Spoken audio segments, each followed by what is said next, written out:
আসসালামু আলাইকুম। সবাই কেমন আছেন? আশা করি ভালো আছেন।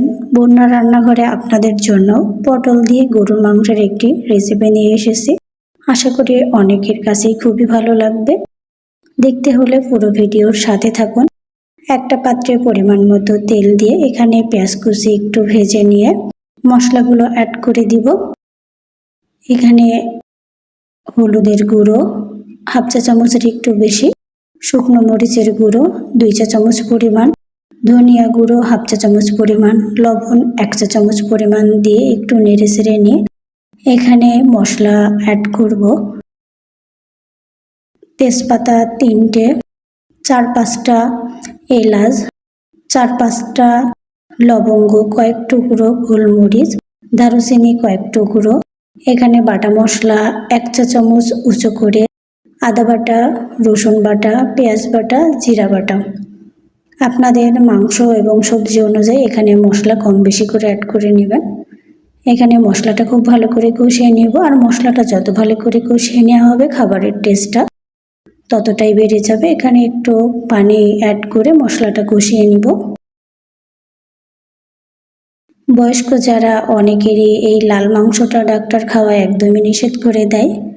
মাঝে মাঝে আপনারা এভাবে সবজি অ্যাড করে 2-1 পিস খেতে পারেন, অনেক ভালো লাগবে।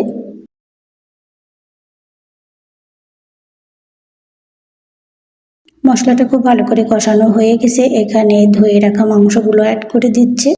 মাংসটা কিছুক্ষণ একটু কষিয়ে নিয়ে তারপর পটলটা অ্যাড করব, যেহেতু মাংসটা সিদ্ধ হতে সময় লাগবে। এখানে মাংসর টুকরোগুলো আমি খুব বেশি বড়ও করিনি, খুব ছোটও না। আপনারা আপনাদের পছন্দ অনুযায়ী টুকরোগুলো ছোট বড় করে নিতে পারেন। নতুন বন্ধু যারা আমার ভিডিওটি দেখছেন, আমার চ্যানেলটি এখনও সাবস্ক্রাইব না করে থাকলে আমার চ্যানেলটি সাবস্ক্রাইব করে পাশে থাকবেন এবং বেল বাটনটি অন করে রাখবেন।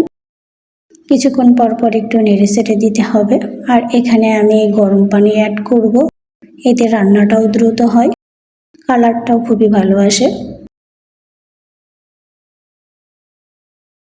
আপনারা এভাবে বিভিন্ন রকমের সবজি অ্যাড করে মাংস রান্না করতে পারেন। বাসায় যদি বয়স্ক কেউ থেকে থাকে অবশ্যই তাদের বিভিন্ন প্রকারের সবজি অ্যাড করে মাংস রান্না করে দেবেন, এতে স্বাস্থ্যের জন্য অনেক ভালো হবে। এখানে আর একটু আমি পানি অ্যাড করে কিছু সময় রান্না করে নিচ্ছি। কিছুক্ষণ পর পর একটু নেড়ে চেড়ে দিতে হবে। আমার ভিডিওটি ভালো লেগে থাকলে শেয়ার করবেন, আর এই পদ্ধতিটা যদি ভালো লেগে থাকে আপনারাও সবজি অ্যাড করে রান্না করবেন। পটল দিয়ে গরুর মাংস রান্না অনেক ভালো লাগে, যারা খেয়েছেন তারা তো টেস্টটা জানেন। তো এখানে আমি বড় সাইজের 4টা পটল খোসা ছাড়িয়ে ভালো করে ধুয়ে নিয়েছি।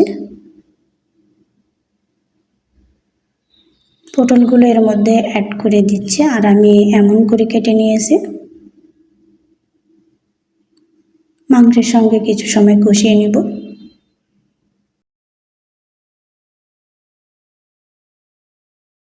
এখানে বাবুর জন্য আমি 2টা আলু অ্যাড করে দিচ্ছি। আপনারা চাইলে এখানে আলুটাও অ্যাড করতে পারেন, না চাইলে স্কিপ করতে পারেন।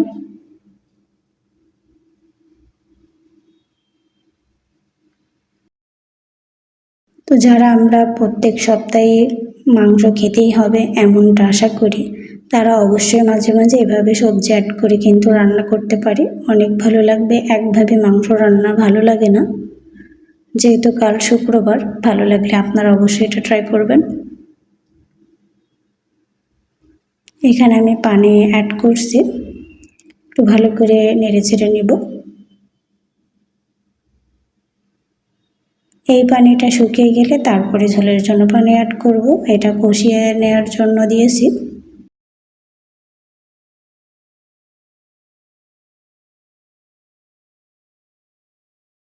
আমার ভিডিওটি ভালো লেগে থাকলে ভালোবাসা দিয়ে পাশে থাকবেন, আর যারা সবসময় আমার পাশে রয়েছেন তাদের জন্য অনেক অনেক দোয়া ও ভালোবাসা থাকবে। অনেক ব্যস্ততার কারণে সময় মতো পরিবারে সবার যেতে পারি না। আর যারা বন্ধু হয়ে পাশে থাকবেন অবশ্যই কমেন্ট বক্সে লিখে যাবেন, সময় মতো চলে যাব আপনাদের বাড়িতে বেড়াতে। এখানে যে পানিটা দিয়েছিলাম সেটাও শুকিয়ে গেছে, এখন ঝোলের জন্য পানি অ্যাড করে দিব। মাংসটাও প্রায় সিদ্ধ হয়ে এসেছে, আর খুব বেশি এখানে পানি অ্যাড করব না ঝোলের জন্য। এখানে ঝোলের জন্য পানি অ্যাড করে দিচ্ছি। আর এটা আপনারাও চেষ্টা করবেন গরম পানি দিয়ে রান্না করতে।